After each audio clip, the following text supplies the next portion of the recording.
Oke, puji Tuhan. Selamat malam Bapak Ibu Saudara yang dikasihi oleh Tuhan. Malam hari ini kita boleh berjumpa kembali dalam acara online discipleship. Tema kita malam hari ini masih tentang hidup dalam anugerah. Saya kira ini bagian terakhir ya, bagian yang ketiga tentang hidup di dalam anugerah. Saudara, pertama ya, hidup dalam anugerah artinya Anda mendapatkan kemudahan dari Tuhan. Segala sesuatu dikerjakan oleh Dia, Anda tinggal merespon saja. Ya. Nah, yang kedua adalah miliki hati seorang pemenang. Ya, usahakan dalam segala situasi, dalam segala keadaan apapun juga, Anda harus menang. Karena apa? Sejak Anda ditebus oleh Tuhan Yesus, Anda diberi status baru, yaitu menjadi orang yang lebih daripada pemenang. Amin. Jadi perkara menang itu adalah nasib Anda. Ya, orang yang tinggal di dalam anugerah Allah, mengetahui tentang anugerah Allah dalam hidup Anda, hidupnya selalu dibawa oleh Tuhan dari kemenangan kepada kemenangan. Tak pernah mengalami kekalahan sedikit pun. Kenapa? Karena semuanya telah dilakukan oleh Tuhan Yesus. Nah, saudara, karena kita melihat hal seperti ini, kita harus ada terus di dalam kehendak Tuhan. Kita harus ada terus di dalam rencana Tuhan. Ya, jangan keluar dari rencana Allah. Jangan keluar dari kehendak Allah. Ketika Anda keluar dari rencana dan kehendak Allah, Anda otomatis akan kembali ke dunia lagi. Ya. Nah, di dunia inilah anugerah itu enggak berdampak lagi dalam kehidupan Anda.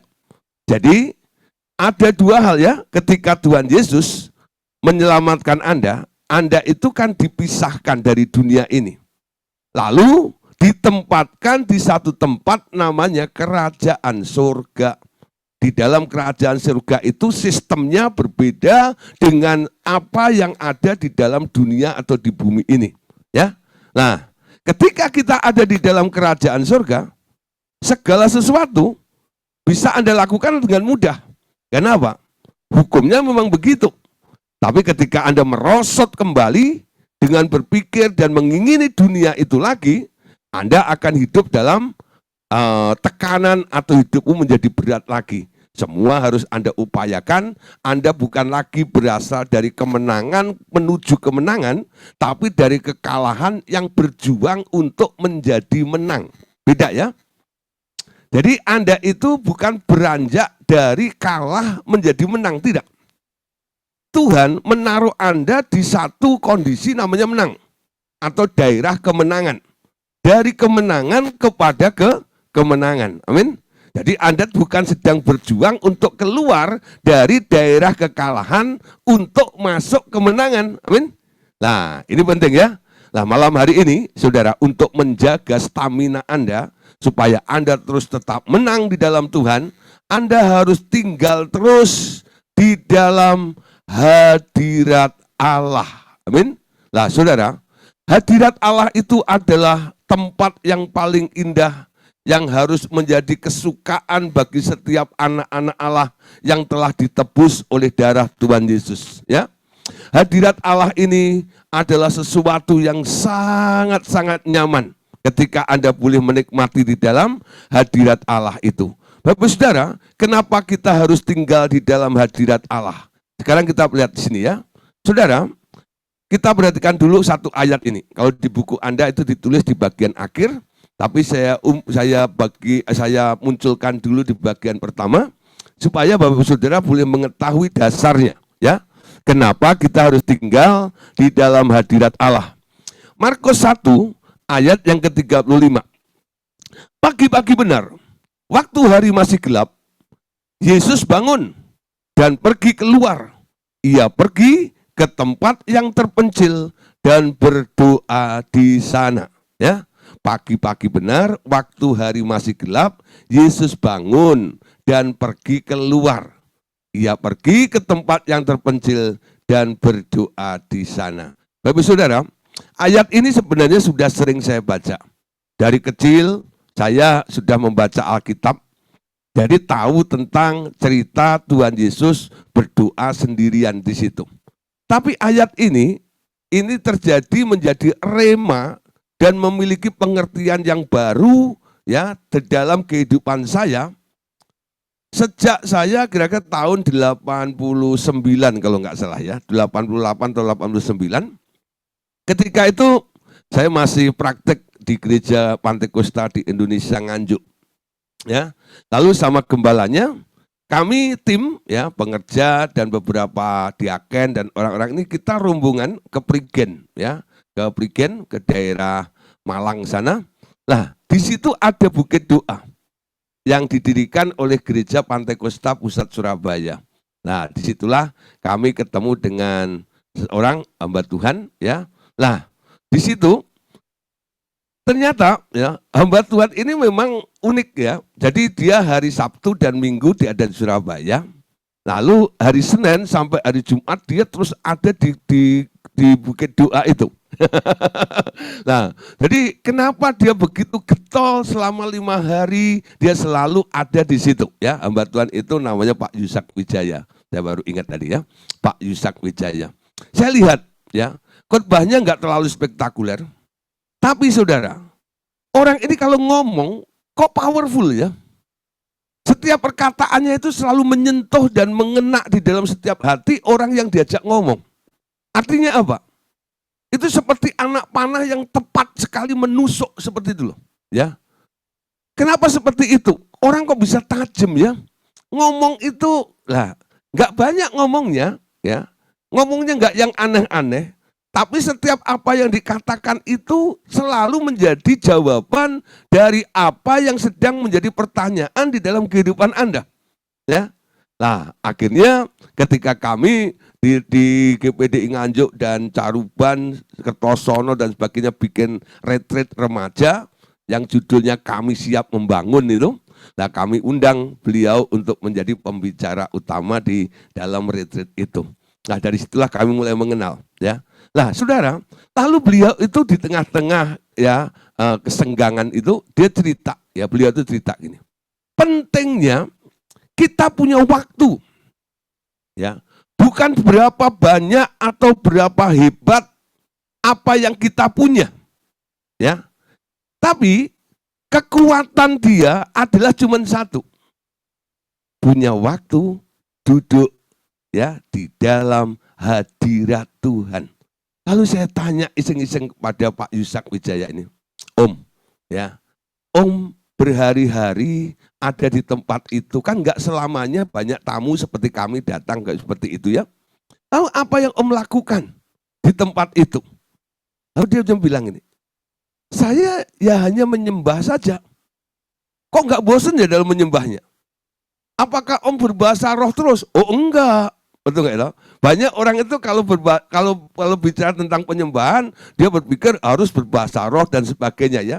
Itu memang salah satu bagian dari penyembahan Anda. Tapi tinggal di dalam hadirat Allah itu banyak hal yang boleh Anda lakukan ada di situ.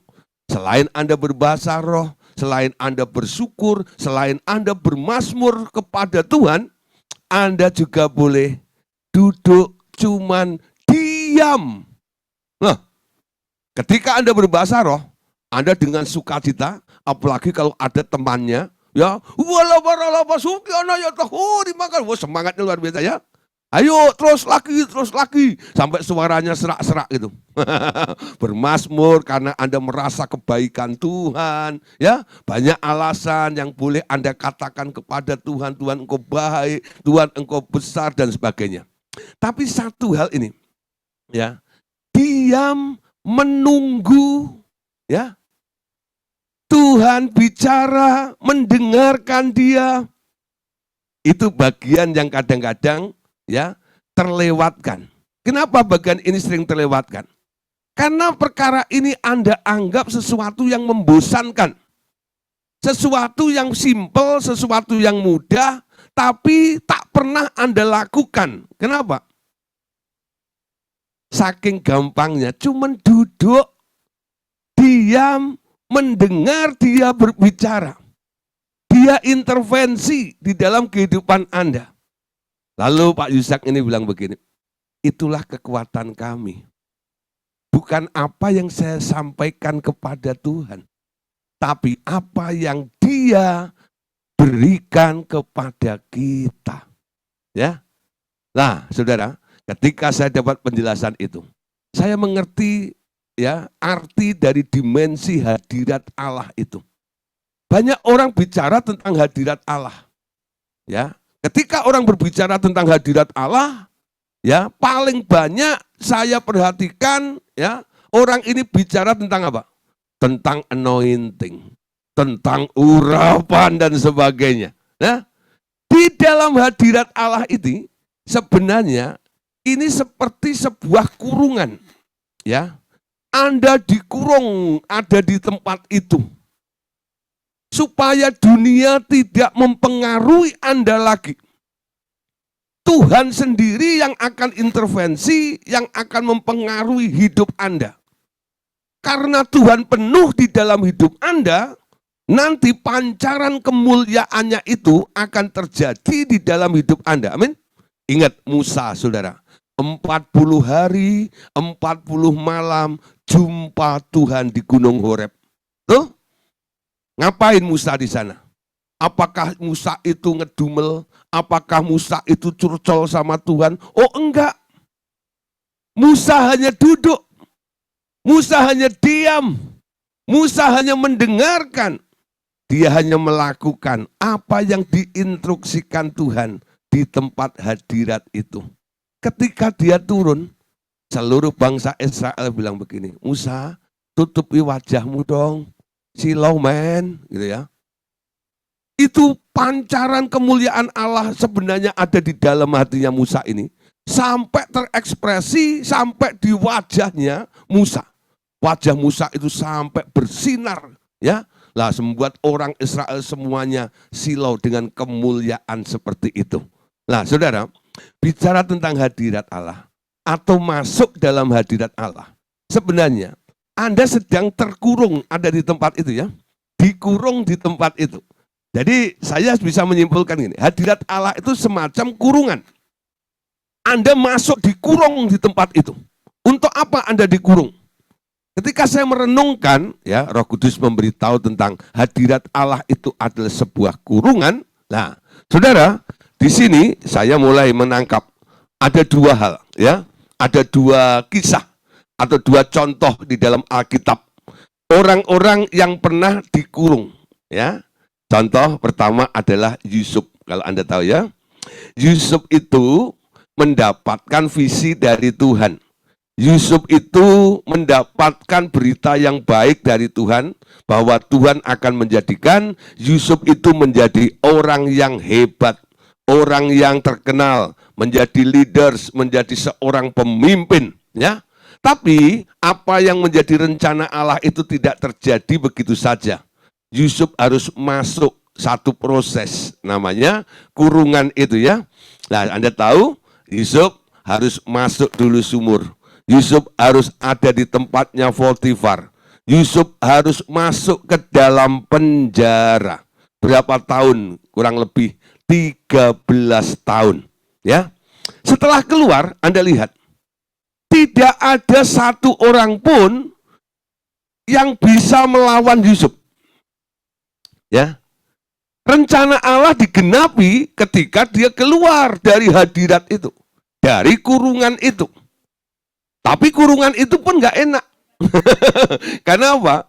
Menanti itu adalah pekerjaan yang menjemukan, bukan? Ya. Menanti itu adalah pekerjaan yang menjemukan. Jadi bicara tentang ya, expression ini atau hadirat Allah ini adalah bicara tentang sebuah kurungan di mana ada di situ menanti sampai Tuhan nanti mengeluarkan Anda. Ketika Anda keluar, rencana Allah akan terjadi di dalam kehidupan Anda. Amin. Ya. Nah, Saudara, Daud contoh lagi ya. Daud ini pernah berkata begini, ya. Tuhan, tiap pagi aku mengatur persembahanku, ya. Di dalam hadirat-Mu aku menanti-nanti Tuhan. Apa yang dinanti oleh Daud itu? Di dalam hadiratnya itu. Nah, Saudara, Yang dinanti adalah pesan atau perintah Tuhan kepada Daud. Ya, contoh satu lagi, Abraham. Ya, Abraham itu dikeluarkan dari Ur Kasdim. Ur Kasdim itu gambaran dunia. Lalu dia disuruh oleh Allah untuk pergi ke tempat yang tidak dia ketahui. Tempat yang tidak diketahui dalam perjalanan itu juga merupakan kurungan bagi Abraham ya. Nah saudara, disitulah Tuhan mempersiapkan Abraham. Tuhan mendidik Abraham. Jadi bicara tentang hadirat Allah, bukan hanya berbicara tentang Anda berkarunia, atau bicara tentang anointing talk seperti itu. Ya, nyatanya ketika kita ada di dalam hadirat Allah, sebenarnya Anda sedang menanti sesuatu, ya, menanti sesuatu. Nah, saudara, kenapa Tuhan memberikannya kepada kita harus di dalam hadirat Allah itu? Nah, saudara, perhatikan di materi kita ya. Ketika manusia jatuh ke dalam dosa, otoritas atas bumi yang diberikan oleh Allah kepada manusia telah dirampas oleh si iblis, ya. Jadi dunia ini sekarang dikuasai oleh si iblis. Bukan buminya, tapi otoritasnya. Jadi orang yang tinggal di bumi yang dikuasai oleh si iblis ini, dia harus hidup dengan susah payah. Kenapa? Dia hidup tanpa otoritas. Karena otoritasnya telah dirampas oleh si iblis itu. Nah, tetapi bumi ini tetap miliknya Allah. Hanya otoritas atasnya yang diambil oleh si iblis. Tetapi Tuhan mengambil kembali otoritas atas bumi itu dengan membayar kembali dengan darahnya. Sekarang, bumi serta otoritasnya telah berada di tangan Tuhan. Amin. Nah, sekarang baginya untuk menolong seseorang keluar dari masalah hidup sengsara di bumi dapat dengan segera dilakukan. Ia menjadikan Anda ahli waris bumi. Asal Anda tahu dan punya iman untuk mengambilnya. Cemas, khawatir tentang hidup sehari-hari tak perlu menguasai Anda lagi. Bahkan ia akan menyediakan tempat di hadiratnya bagi Anda agar tiap hari Anda boleh hidup di situ. Amin. Nah, saudara, hadirat Allah itu adalah tempat yang disediakan oleh Allah supaya Anda tidak mengalami tuntutan atau tekanan yang sedang terjadi di bumi ini. Amin. Di dalam hadirat Allah itu kekuatan dari setiap orang yang percaya kepada Allah. Coba Anda perhatiin. Beberapa orang yang percaya kepada Tuhan, ya, atau anak-anak Allah atau orang Kristen, yang mereka solid dalam kehidupannya, pasti mereka memiliki hubungan dengan Allah yang rutin biasanya, ya. Mereka gemar tinggal di dalam hadirat Allah. Saudara, ciri-ciri daripada orang yang gemar tinggal di dalam hadirat Allah itu apa? Nah, saudara, ya, cirinya orang yang tinggal dalam hadirat Allah itu, ya, adalah orang-orang yang selalu berharap dan bergantung kepada Allah. Nah, saudara, kebiasaan dari manusia yang harus dihindari dan harus diakhiri adalah, ya, kebiasaan tiap-tiap orang kalau bangun dari tidur adalah langsung memakai apa? Pikirannya, ya, untuk merancang apa yang akan diperbuatnya hari itu. Ketika berdoa, memasuki hadirat Tuhan, pikiran-pikiran itu dengan segera mewarnai doanya. Sekali lagi ya, baca ya, kebiasaan tiap orang, tiap bangun dari tidur adalah langsung memakai pikirannya untuk merancang apa yang akan diperbuatnya hari itu. Ya, saudara, perhatikan ya. Anda mungkin sekarang baru nyadar, oh iya ya, kalau aku melek bangun tidur, otak saya langsung bereaksi, langsung memikirkan, mau apa ya? Ayo coba ya, coba mulai renungkan ya. Tadi pagi bangun kan? Kecuali nggak tidur ya. Yang tidur tadi malam, lalu hari ini ikut Zoom berarti bangun ya. Nah, ketika Anda bangun pagi tadi, habis tidur bangun tadi, apa yang Anda lakukan pertama kali? Apa coba? Semua pasti berpikir ya, mikir mau masak apa gitu ya, mikir mau kemana gitu ya. Nah, pikiran Anda bekerja lebih dahulu ya, merancang apa yang akan diperbuatnya. Nah, saudara, ketika Anda melakukan itu, walaupun setelah Anda berpikir, lalu Anda baru cuci muka, gosok gigi, lalu mulai menyembah Tuhan. Oh, ikut remoka. Gitu? Nah, saudara, sebelum ikut remoka, atau ya, Anda apa yang lakukan? Anda sudah berpikir ya? Ketika Anda ikut remoka, walaupun diajak menyembah di tempat itu, ya selama 1 jam itu, sebenarnya apa yang terjadi yang mempengaruhi hidup Anda? Apa yang sudah Anda pikirkan itu? Ya, itu kebawa ketika Anda masuk dalam hadirat Allah. Ya, mungkin mulutmu menyembah Rama Ralama Sekenayando Irana Yarala Baralama Se Ukana Yarala Baralama Ralamo. Pikirannya jalan ya. Mall buka jam berapa ya? Orikana ya Suni Kataralama Serinorina Maralama Ralamo.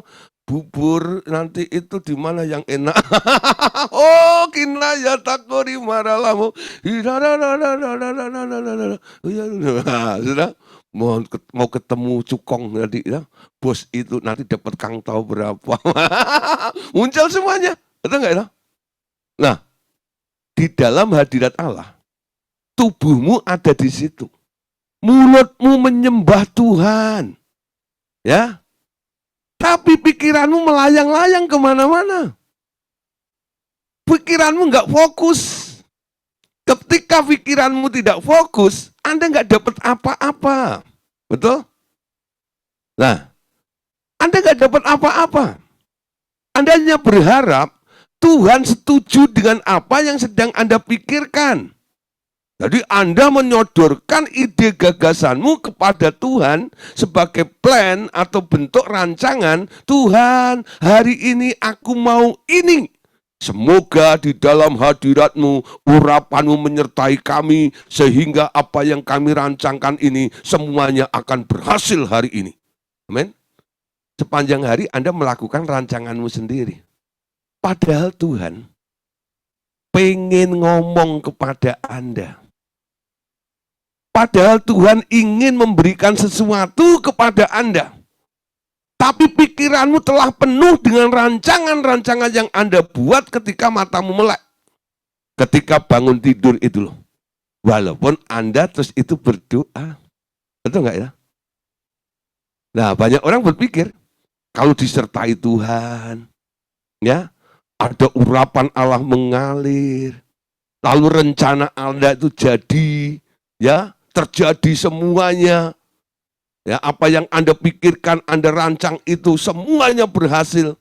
Anda pikir itu sudah benar. Enggak. Ya. Beda, Saudara. Segala sesuatu mulainya bukan dari Anda. Sebenarnya Anda paksa Tuhan untuk Tuhan ngikuti kemauan Anda.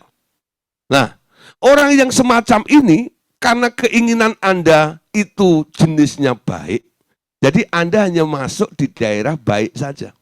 Ya. Di daerah baik dan berkenan saja. Anda tak pernah masuk di dalam daerah kesempurnaan. Sempurna seperti Bapak sempurna. Ya.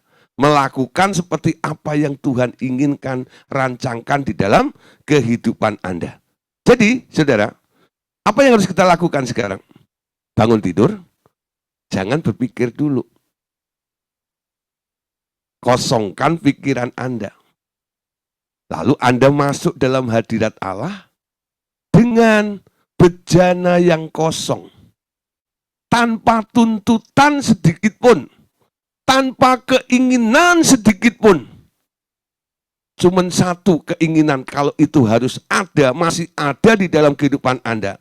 Yang kuingini Engkau saja, ya, tinggal dalam rencana kehendak-Mu, itu ya. Nah, saudara, itu saja yang aku ingini. Aku ingin Engkau berbicara, Tuhan. Aku ingin Engkau menyatakan kehendak-Mu hari ini. Bicaralah Tuhan, kami siap untuk mendengarkannya. Amin. Ayo besok pagi coba ya, dilakukan. Ya, jadi bangun tidur, Anda buka Zoom, ikut Remoka, ya, tanpa ada agenda di dalam kehidupan Anda. Masuk dalam hadirat Allah. Nanti kehendak Allah akan dinyatakan di dalam kehidupan Anda. Amin. Nah, saudara, kalau Anda terus berpikir, walaupun Anda tinggal di dalam hadirat Allah, apa yang terjadi?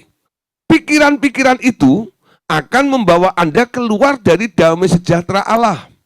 Sehingga masuklah kecemasan, ya, masuklah ketakutan, masuklah pikiran-pikiran yang penuh dengan kelicikan, ya. Masuklah ide untuk mencari-cari jalan keluar dengan hikmat manusia dan sebagainya. Amin. Jadi pikiran-pikiran yang Anda bangun sebagai plan atau rancangan rencana Anda sepanjang hari itu akan membawa Anda keluar dari damai sejahtera Allah. Orang yang keluar dari damai sejahtera Allah, nanti iblis akan memasukkan kecemasan, ketakutan, pikiran yang licik, ya, bahkan ide-ide yang kelihatannya baik, yaitu mencari-cari jalan keluar dengan hikmat manusia dan sebagainya. Amin. Nah, saudara, kalau ini diteruskan, ya, kemudian semakin jauh lagi, nanti Anda akan dituntun sampai meninggalkan sejahtera Allah itu. Ketika Anda telah meninggalkan damai sejahtera Allah itu, lalu iblis akan menembaki Anda dengan panah-panah berapi yang memasukkan banyak racun ke dalam jiwa Anda. Amin. Jadi dimulai dengan apa? Dia keluarkan Anda dari damai sejahtera, lalu Anda ada dalam situasi cemas, Anda dalam keadaan ketakutan, ya, ada kelicikan dan cari jalan keluar dengan hikmat manusia. Nah, sampai Anda sendiri meninggalkan damai itu, iblis bertindak dengan licik, dia menembaki Anda dengan panah-panah berapi, masukkan racun ke dalam jiwa Anda. Amin. Nah, orang kalau keracunan benar lagi mati. Nah, saudara, apa yang harus kita lakukan sekarang? Ya, supaya kita benar-benar ada di dalam hadirat Allah yang benar. Coba, saudara, praktekkan setiap hari, tidak memulai dengan pikiran dahulu, tapi mulai dengan roh Anda. Ambil waktu untuk meresapi hadirat Tuhan dan merasakan damainya menyelubungi Anda dan membuang pikiran-pikiran Anda sampai muncul inspirasi indah dari Roh Kudus, ya. Jadi ini yang harus dilakukan. Anda coba dulu, praktekin ya setiap hari. Jangan mulai dengan pikiranmu, ya. Jangan mulai dengan pikiranmu, tapi mulai dengan rohmu. Amin. Mulai dengan rohmu. Roh itu bicara tentang hati, yaitu imanmu. Aku percaya, Tuhan, Engkau punya rencana yang terbaik, yang terindah di dalam hidup saya. Itu Anda akan membatasi pikiran Anda, ya. Kalau Anda tanya, Tuhan, apa ya kira-kira yang akan Engkau berikan kepadaku? Nah, itu membuat peluang. Nanti kalau boleh Engkau lakukan ini, kalau boleh aku minta ini. Betul enggak ya? Beda ya. Jadi sikap Anda itu menentukan. Ya, ketika Anda bangun, Anda dengan rohmu mulai bereaksi. Roh itu teguh, roh itu nurut Tuhan. Ya, tanpa berpikir, tanpa cari-cari apa yang akan Tuhan lakukan. Tapi Anda mulai masuk aja dengan iman. Tuhan akan melakukan sesuatu kepada saya. Dia pasti berbicara kepada saya. Kalau Anda mulai berpikir apakah Tuhan nanti bisa ngomong atau enggak ya, nah itu kebimbangan terjadi nanti. Itu nanti Anda akan diseret keluar dari damai sejahtera. Jadi damai sejahtera itu solid. Anda yakin ketika Anda bangun, Anda menyembah Tuhan, Anda ada di dalam hadirat Tuhan, ada Tuhan di tempat itu. Amin. Tuhan itu tidak dipengaruhi oleh ruang, waktu, situasi, keadaan apapun juga. Amin. Nah, banyak orang memprediksi, wow, kalau dia pernah menang, mengalami kesuksesan, ketika dia di atas gunung, Tuhan bilang, orang itu berkata, Tuhan itu ada di atas gunung, nggak ada di lembah. Ketika dia menang ada di lembah, dia bilang Tuhan itu ada di lembah. Nah, saudara ya, Tuhan yang kita sembah, ya enggak, dia bisa ada di mana saja, kapan saja, dengan situasi apapun juga. Ya, jangan Anda berpikir Tuhan itu hadir dengan sesuatu yang Anda ciptakan sendiri. Kalau rasanya greng gini ya, ini Tuhan hadir, gitu ya. Nah, kalau rasanya greng gitu ya, itu Tuhan hadir ya. Nah, saudara, apakah harus begitu? Nah, kalau mengalami lawatan Tuhan itu tangannya harus gerak gini, itu ya, sampai gedek gitu. Apakah harus begitu juga? Itu kadang-kadang kebawa saja ya, kebawa bang, ngikutin leader Anda kadang-kadang. Dulu saya kebawa Pak Andreas itu, Anda kalau pas lagi nyembah gini, sama-sama saya ikut juga, gini. Tangannya gini. Nah, semua mesti ingat ya. Dan itu terpola. Apakah kalau sudah begitu itu benar-benar Tuhan hadir gitu. Nah, jangan Anda bikin konsep sendiri seperti itu. Ya, apapun keadaannya, apapun situasinya, Anda pastikan dengan rohmu, dengan iman. Ada Tuhan di situ dan Tuhan akan intervensi, Tuhan akan melakukan sesuatu, Dia akan berbicara kepada kita. Nah, apa yang terjadi saudara ketika kita berjumpa dengan Tuhan di dalam hadiratnya itu? Ya, nanti akan banyak pengajaran baru yang Ia akan berikan setiap hari. Amin. Tuhan itu bukan Tuhan yang monoton. Ya, tiap hari suaranya pasti beginilah firman Tuhan, saudara. Enggak begitu. Ya, ceritanya berbeda-beda. Setiap hari Tuhan itu selalu kasih setianya dan rahmatnya selalu baru setiap hari. Amin. Tapi kalau Anda konsep lagi, Tuhan itu harus begini, setiap datang begini. Ya Tuhan seperti apa yang ada di konsep Anda, bro? Itu membatasi kebesaran dan kebebasan Tuhan di dalam kehidupan Anda. Ya, nah mulai biarkan Dia bekerja, Dia melakukan segala sesuatu menurut caranya Dia. Amin. Jangan Tuhan suruh bekerja menurut caramu. Dia punya cara sendiri untuk melakukan sesuatu. Ya, karena keinginannya harus terjadi di dalam kehidupan kita. Nah, saudara, orang yang rajin ada di dalam hadirat Allah. Apa yang terjadi? Banyak kekhawatiran akan lenyap begitu saja. Ketika Anda menyadari kelimpahan Allah dan kuasanya yang meliputi Anda setiap saat. Nah, kadang-kadang saudara, ketika saya mulai menyembah Tuhan dan sebagainya gitu, saya katakan, Tuhan, ini tempat saya yang paling indah. Lebih indah daripada semua tempat yang pernah saya kunjungi. Yaitu tinggal di dalam hadirat-Mu.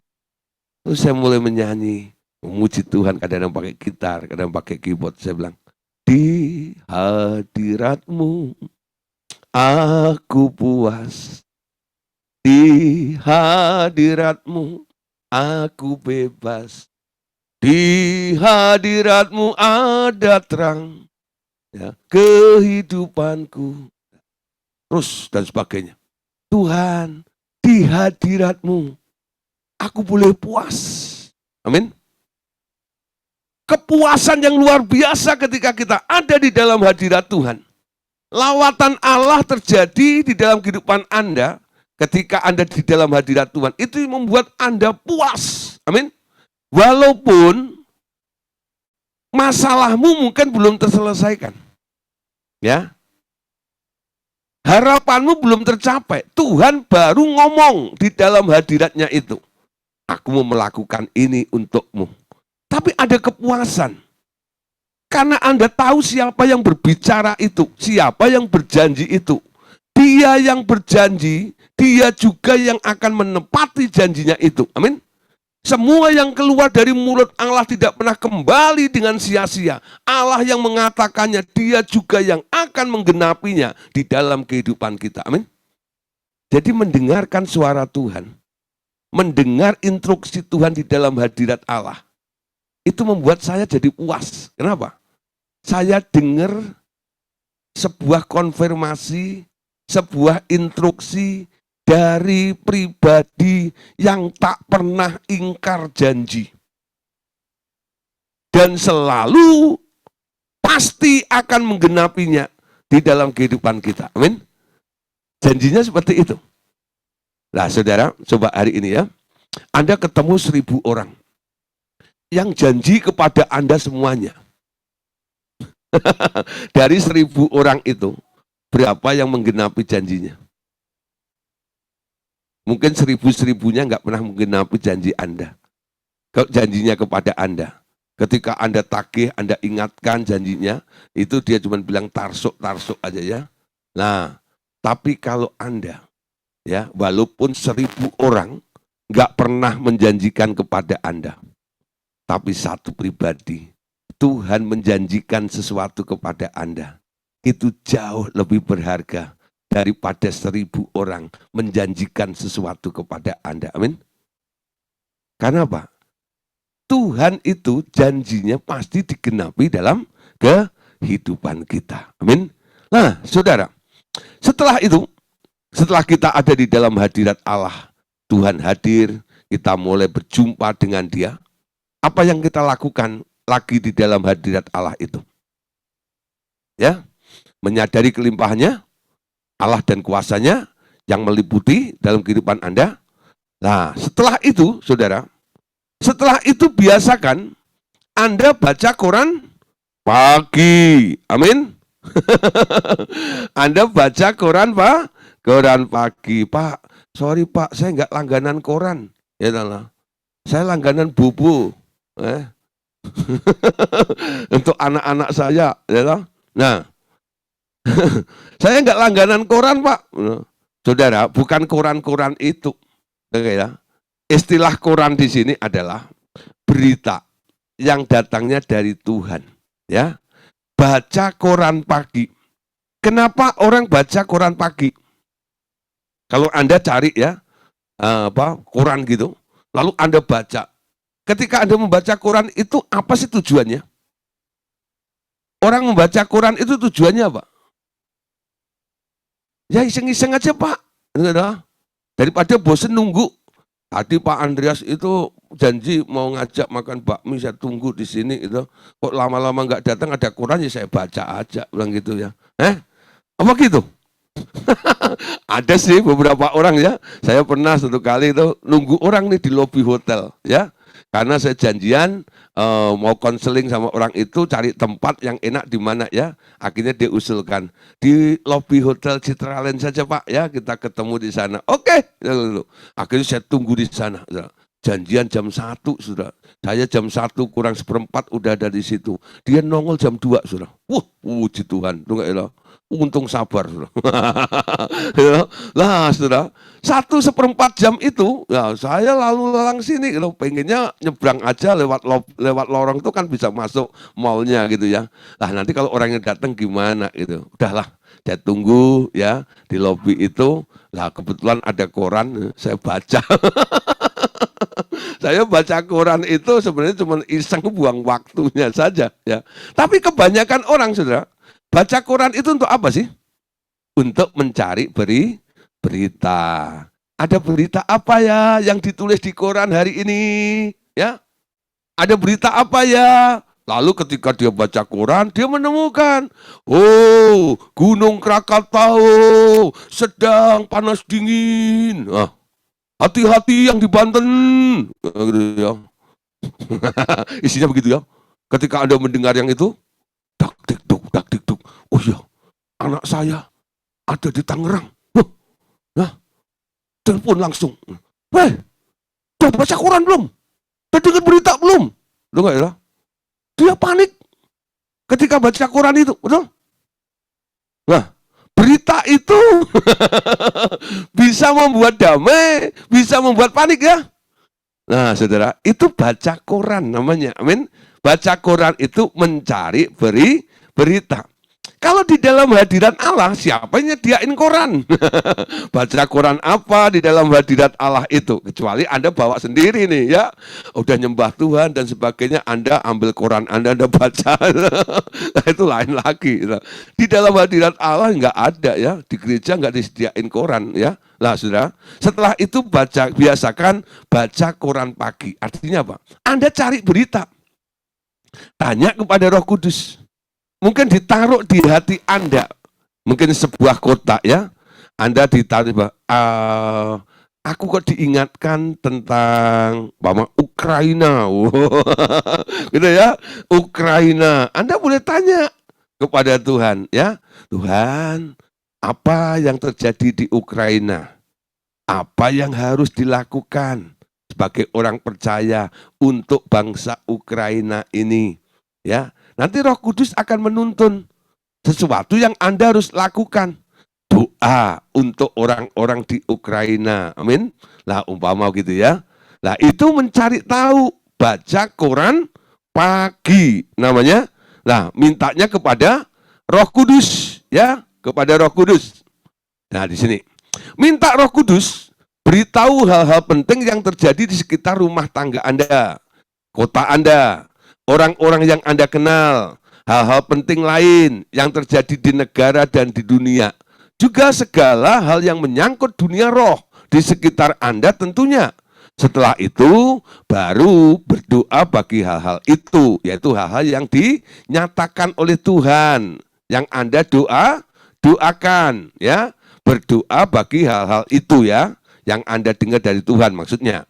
Perangi yang harus diperangi. Jadi peperangan rohani itu masih ada ya, itu masih diajarkan juga. Tapi kita berperang sesuai dengan apa yang diagendakan oleh Tuhan. Berkati yang harus diberkati. Amin. Hubungi orang-orang yang perlu dihubungi. Nah, setelah itu baru Anda sembah dia sepuas-puasnya. Amin. Nah, saudara, jadi kita tuh kalau mau doa Anda itu apa yang harus Anda doakan, tanya kepada Tuhan juga. Ya. Jadi bukan karena lagi tren doa ini, lalu semua doa itu gitu ya. Nah, Anda tanya kepada Tuhan, apa yang harus didoakan? Mana yang harus diberkati? Mana yang harus ditelepon? Mana yang harus dilawat dan sebagainya? Nanti Tuhan akan mengarahkannya. Ya. Nah, saudara, satu kali terjadi gempa di Jogja itu ya, saya ingat itu. Nah, itu suara begitu luar biasa, ya, dorongan dari Roh Kudus di dalam hati saya. Ya. Lalu saya tanya pada Roh Kudus, apa yang harus dilakukan untuk Jogja ini Tuhan? Ya, berdoa untuk keselamatan dan untuk damai sejahtera orang-orang di Jogja dan sekitarnya. Nah, setelah itu saya tanya lagi, apa yang harus dilakukan? Tuhan bilang, ialah bantu Jogja. Pus, enggak ya? Saya nggak punya duit, bantu Jogja, ya lah. Nah, saudara, setelah itu saya ketemu dengan beberapa orang, ya, saya di Greenville ketemu dengan beberapa orang. Lah, disitulah orang-orang itu waktu saya share, dia antusias, ya, antusias. Akhirnya kami rombongan, saudara, ya, ada 3 mobil, ya, kami belanja di daerah sekitar Jogja sana, lalu sewa truk dan sebagainya ke situ, ya, Lalu kami bagi-bagikan berkat buat mereka semuanya. Ada cara Tuhan dan ada jalannya ya. Ketika Tuhan mengatakan gitu, lalu kami siap, Tuhan mengirimkan orang-orang yang tepat, yang untuk juga sepakat melakukan apa yang Tuhan inginkan. Ya, nah saudara, itu terjadi ya. Nah, ketika kami sudah di sana gitu ya, lalu Bu Emi itu telepon ya, kepada saya loh, Gideon, ya kata istri bapak lagi di Jogja ya, iya gitu. Lah, bapak ada di daerah mana? Saya sebut daerah ini dan itu. Saya sedang di rumah adik saya. Gitu. Ini ada satu rombongannya Frankie Sihombing, bawa 2 trailer gitu ya, ke sini. Tapi dia sampai Jogja bingung. Mau dikasih kemana?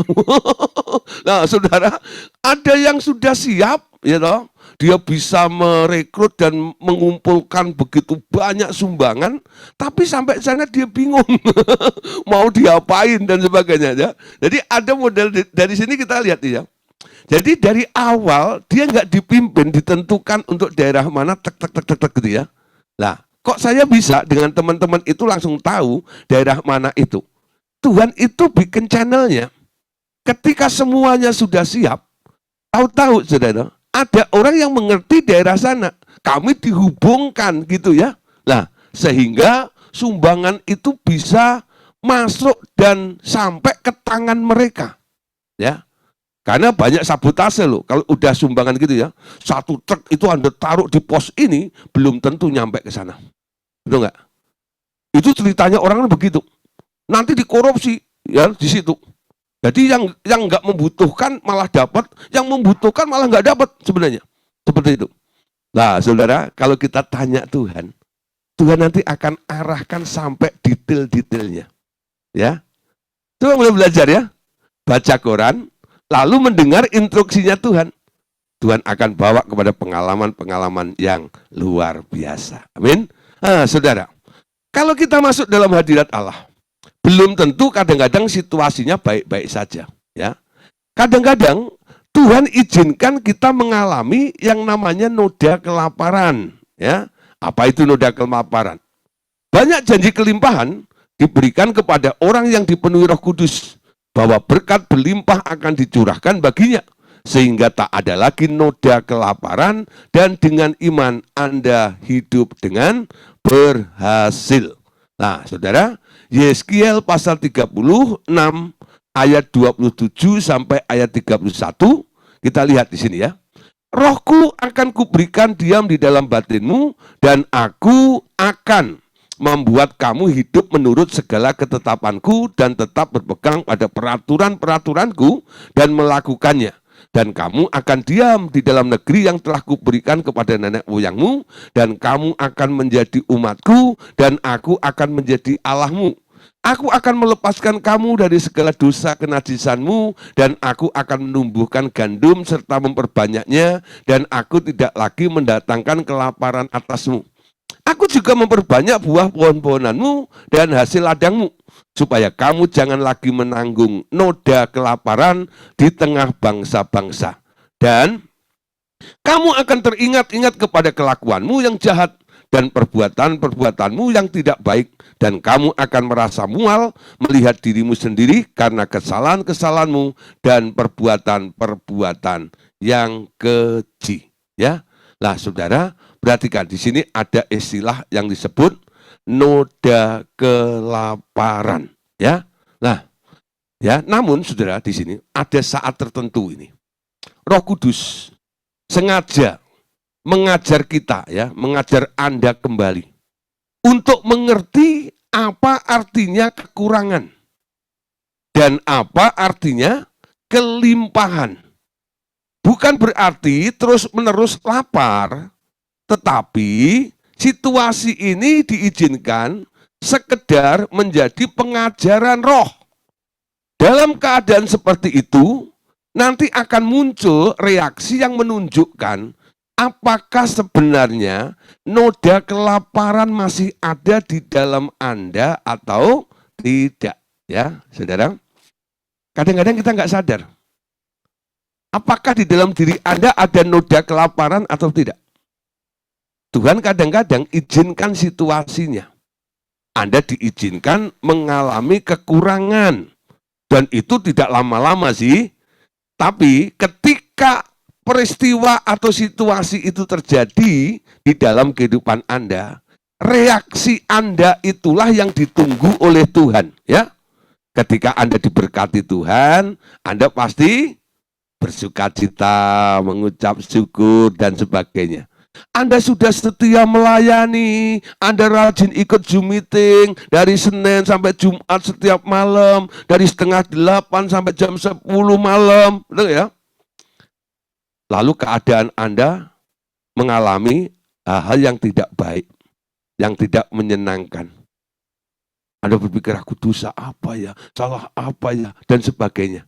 Ya, Anda tanya Tuhan, tanya Roh Kudus, nggak ada jawaban dari Dia. Anda bingung, kenapa saya ngalami seperti ini? Ternyata, saudara, di sini Tuhan mau mengajar sesuatu kepada kita. Ya, Dia mau melihat apakah di dalam dirimu itu masih ada noda kelaparan atau tidak. Ya, ciri daripada orang yang punya noda kelaparan dalam dirinya adalah, ya, orang yang memiliki noda kelaparan dalam hatinya akan muncul biasanya melalui perkataannya. Contoh, ya, bila ada perkara yang menyangkut uang, ucapan-ucapannya kedengarannya tengik, ya. Bahkan kadang-kadang dia bersikap rakus. Orang begini seringkali marah atau jengkel kepada Tuhan tanpa sungkan dan menuntut-nuntut janjinya. Mereka yang hidup dipimpin Roh tahu saat dan waktunya dan menjadi tenang. Amin. Siapa yang pernah, ya orang Jawa bilang kemerungsung gitu loh, ya loh. Jadi dalam waktu menghadapi situasi yang buruk di dalam kehidupan Anda cenderung menyalahkan Tuhan. Tuhan, kenapa Engkau izinkan ini terjadi? Tuhan, kenapa harus begini? Salah saya apa Tuhan? Nah, siapa yang pernah ngalami begitu? Nada Anda bicara dengan Tuhan itu enggak enak. Nah, ini bahasa rohnya namanya tengik. Tengik itu cari di kamus, pasti enggak ada. Itu bahasa roh Jawa Timur masalahnya. Tengik. Tengik. Nah, saudara, kalau Anda lihat orang nyinyir, itu enggak, nyinyir dengan Anda, itu enggak tahu. Petok. Nah, saya nggak bisa niruin nyinyirnya, ya kira-kira gitu. Petok. Nah, nanti Anda lihat, ini orang kok tengik banget. Tengik itu apa sih? Anda rasakan tuh nggak enak, gitu loh. Ya enggak? Orang itu, orang Solo bilang jelai gitu, itu enggak ada. Jelai itu apa? Bahasa Indonesianya cari sendiri lagi ya. Jelai, tengik, itu enggak itu loh. Jadi Anda tuh enggak suka melihat orang seperti itu. Kadang-kadang Tuhan itu melihat Anda juga seperti itu. Ternyata kamu itu tengik, kamu itu jelai, betul enggak itu? Kenapa orang bisa tengik dan jelahi seperti itu? Ternyata dalam dirinya ada roh namanya noda kelaparan. Amin. Lah, rakus. Kayak orang udah gak makan setahun gitu ya. Betul gak itu? Ketika ada makanan tuh tamak, rakus, ada yang model begitu. Nah, itu ciri-ciri orang di dalamnya ada noda kelaparan. Tapi orang yang dipimpin oleh roh beda. Dia tahu saatnya, amin. Nah, ketika Tuhan izinkan di situ, dia tetap mengucap syukur kepada Tuhan. Gak pernah nyalahin Tuhan, amin. Dia tetap memuji Tuhan, dia tetap katakan dalam keadaan apapun juga, cuma satu kata, God is good all the time. Betul ya? Tuhan baik dalam setiap waktu, amin. Nah, saudara, jangan sampai ini terjadi di dalam kehidupan kita, amin. Nah, masalah uang menjadi salah satu faktor yang penting dalam membentuk karakter seseorang hamba Tuhan. Ya, baginya tak ada yang sukar menyediakan dana-dana besar karena seluruh bumi tetap milik Allah. Juga otoritas atas bumi sudah kembali dibayar dengan darahnya. Uang sekarang dijadikan alatnya untuk membentuk hati dan iman Anda. Amin. Nah, saudara, bagi yang sudah melayani, kadang-kadang ujiannya adalah masalah duit. Kadang-kadang saya sedih juga sih, kalau ada hamba Tuhan sudah pasang tarif. Dan tarifnya bukan rendah, tinggi sekali. Kira-kira? Betul. Kita itu melayani karena anugerah Tuhan. Amin. Boleh melayani Tuhan itu anugerah. Kalau kita mendapat anugerah, dipercayakan boleh melayani, lalu kita mulai hitung-hitungan, bahkan pasang tarif, itu sebenarnya noda kelaparan di dalam diri. Rakus, tamak. Ya, saya bersyukur saudara ada di kelompok ini. Ketika saya pertama kali gabung di Revival Total Ministry ini, saya pernah dibekali nasihat sama beliau, Pak Andreas. Ya, dia bilang, Gideon, kita ini hamba Tuhan. Kita hidup dipelihara Tuhan. Melayani bukan untuk cari keuntungan. Melayani adalah sebuah pengabdian. Itu saya masih ingat sampai hari ini pesannya. Ya. Dan saya melihat orang yang mengatakan menasihati saya ini bukan orang yang hidup untuk dirinya sendiri. Walaupun beliau dapat banyak uang dari beberapa orang yang membantu, menyumbang, memberkati beliau, betul nggak ya? Tapi Anda tahu kemana uang itu? Dipakai untuk pelayanan semuanya. Ya. Nah, asal semua sudah cukup untuk kebutuhannya gitu, sisanya untuk apa yang Tuhan mau. Lah, nggak kaya. Betul nggak ya? Targetnya bukan seperti itu. Uang itu menjadi ya, salah satu faktor untuk membentuk seorang hamba Tuhan. Anda hamba Tuhan atau hamba uang? Hamba Tuhan itu urusannya dengan Tuhan. Tapi hamba uang itu urusannya tentang perutnya, amin. Bagaimana mengenyangkan perutnya. Nah, saudara, asal ada pakaian, ada makanan, cukup bagiku. Amin. Sisanya untuk Tuhan. Amin. Filipi 4, 12-13. Nah, aku tahu apa itu kekurangan. Dan aku tahu apa itu kelimpahan. Dalam setiap keadaan dan dalam segala hal, tidak ada sesuatu yang merupakan rahasia bagiku. Baik dalam keadaan kenyang maupun dalam keadaan lapar, baik dalam keadaan berkelimpahan maupun dalam keadaan berkekurangan, segala hal dapat kutanggung di dalam Dia yang memberi kekuatan kepadaku. Banyak orang mengutip ayat 13 ini dan mulai berkata dengan lantang, segala perkara dapat kutanggung di dalam Dia yang memberi kekuatan kepadaku. Hah? Dia artikan apa ayat ini? Ayo, kalau Anda dengar nih, orang khotbah tentang itu. Segala perkara dapat kutanggung di dalam Dia. Dia hanya berpikir, dia bisa menjadi sukses, dia bisa menjadi besar, dia bisa menjadi hebat. Begitu.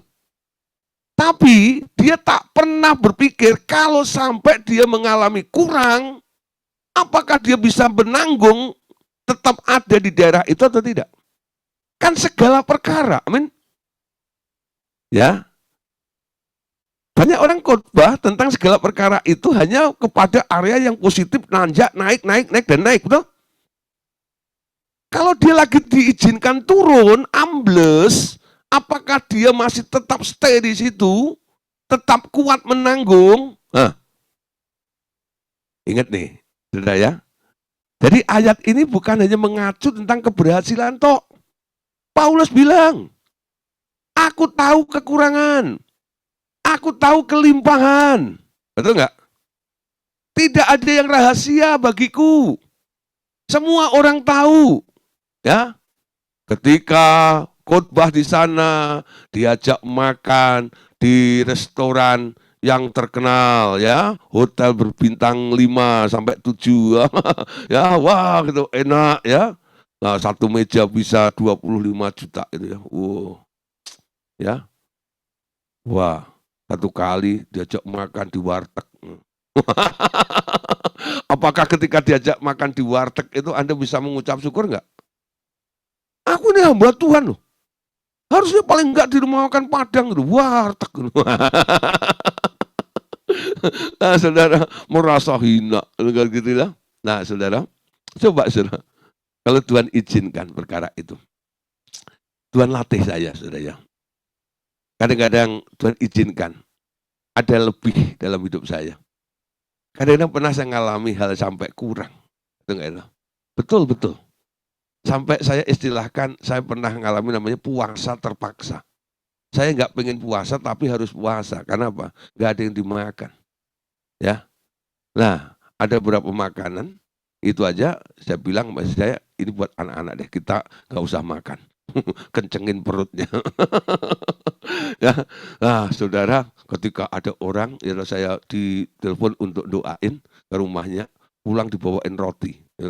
Saya bilang sama saya, nih ada ganjel perut. Jadi roti itu ganjel perut. Gitu. Nah saudara, nah tapi saya selalu mulai mengucap syukur saja kepada Tuhan ya. Bersyukur.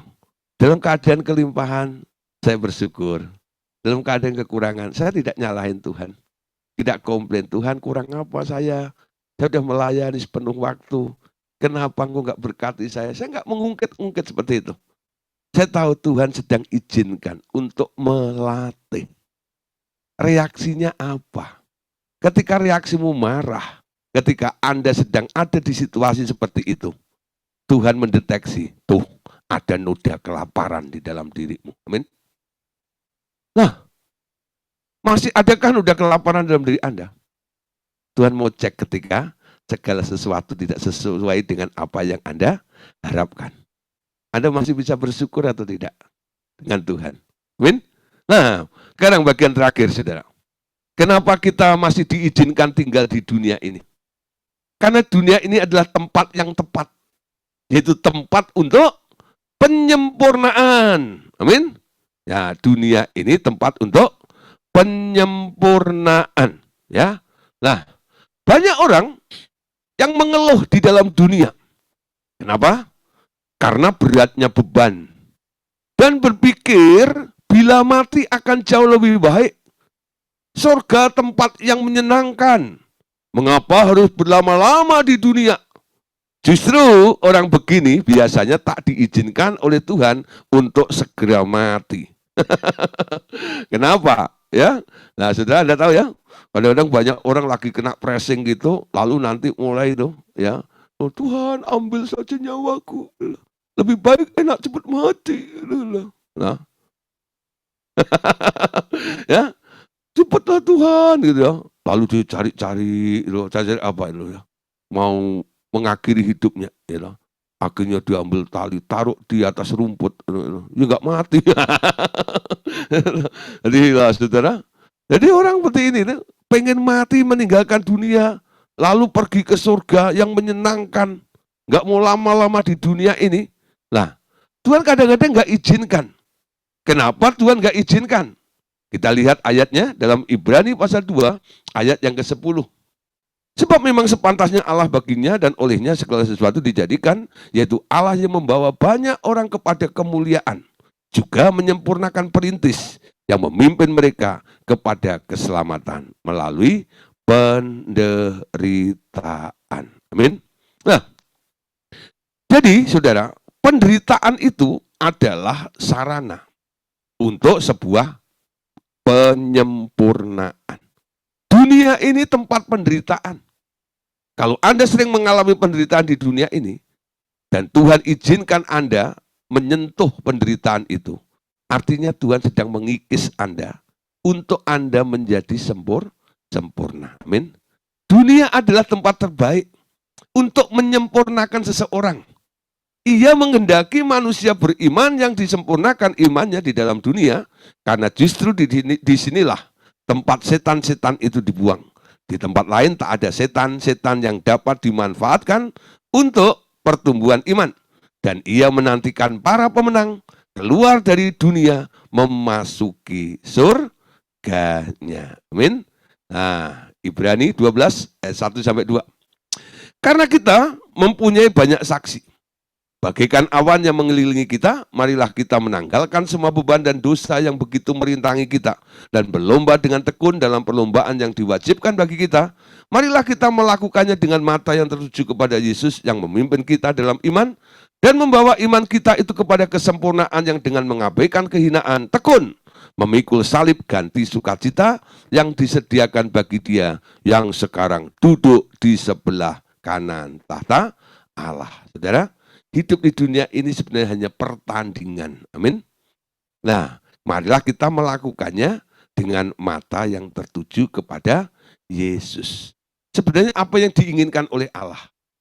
Ia ingin umatnya tinggal selama mungkin agar membangun kerajaannya di dunia dan menang melawan si iblis. Sampai iblis ini ya menjadi tontonan umum dari kemenangannya. Orang yang ingin cepat mati karena kesukaran dunia adalah orang yang telah kalah. Dia adalah seorang pengecut atau pecundang yang ingin melarikan diri atau escape ya dari peperangan melawan si iblis. Amin. Paulus mengingatkan kita dalam 2 Korintus 5 ayat 2 sampai ayat yang kelima. Selama kita di dalam kemah ini, kita mengeluh karena kita rindu mengenakan tempat kediaman surgawi. Sebab dengan demikian kita berpakaian dan tidak kedapatan telanjang. Sebab selama masih diam di dalam kemah ini, kita mengeluh oleh beratnya tekanan. Karena kita mau mengenakan pakaian baru itu tanpa menanggalkan yang lama, supaya yang fana itu ditelan oleh hidup. Tetapi Allah lah yang justru mempersiapkan kita untuk hal itu, dan sebagai jaminannya Ia mengaruniakan roh kepada kita. Amin. Nah, saudara, perhatikan ya. Jadi memang ada tekanan, ada berat, ya, ada tekanan yang berat yang sering terjadi di dalam kehidupan kita, yang membuat kita mengeluh oleh beratnya tekanan-tekanan itu. Kenapa? Karena kita mengenakan pakaian yang lama, gitu kan? Tanpa meninggalkan yang lama, kita tetap mengalami apa yang berat ini. Tuhan ingin kita masuk pada dimensi yang baru, yang telah dipersiapkan oleh Allah, di dalam karunia oleh rohnya kepada kita semuanya. Amin. Nah saudara, jadi kita diizinkan untuk tinggal di dunia ini supaya apa? Ganti baju dulu.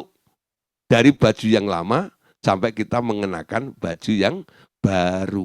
Ya, cara hidup kita itu harus berubah. Itu bicara tentang baju di dalam kehidupan kita ini. Yohanes 17 ayat yang ke-15. Ya. Yohanes 17 ayat 15. Yohanes 17 ini adalah doa dari Tuhan Yesus, bukan? Ya. Tuhan Yesus berdoa untuk murid-muridnya. Ya, untuk murid-muridnya. Dalam doanya ini salah satunya adalah Yesus katakan, "Aku tidak meminta supaya engkau," ya ini Bapaknya di surga, "mengambil mereka dari dunia, tetapi supaya engkau melindungi mereka dari jahat." Jadi, walaupun dunia ini penuh tantangan dan berat bagi Anda, Tuhan masih izinkan Anda tinggal di dunia ini dalam perlindungan Bapa. Amin. Nah, saudara, sekarang ayat terakhir. Ya, ayat terakhir untuk menutup malam hari ini. Kolose 2. Kolose 2 ayat 15. Ia telah melucuti pemerintah-pemerintah dan penguasa-penguasa dan menjadikan mereka tontonan umum dalam kemenangannya atas mereka. Itu endingnya, ya. Sampai Anda lihat, Anda bisa menjadikan iblis itu jadi tontonan atas kemenangan Anda semuanya ini. Oke, saudara. Malam hari ini sudah kita akhiri bagaimana kita hidup di dalam anugerah, ya. Nah, besok kita akan masuk bab baru, yaitu bagaimana di dalam anugerah ini, ya, kita boleh memanifestasikan Yesus. Jadi judulnya besok adalah manifestasi Yesus di dalam kehidupan kita. Amin. Oke, Tuhan Yesus memberkati kita semuanya. Amin.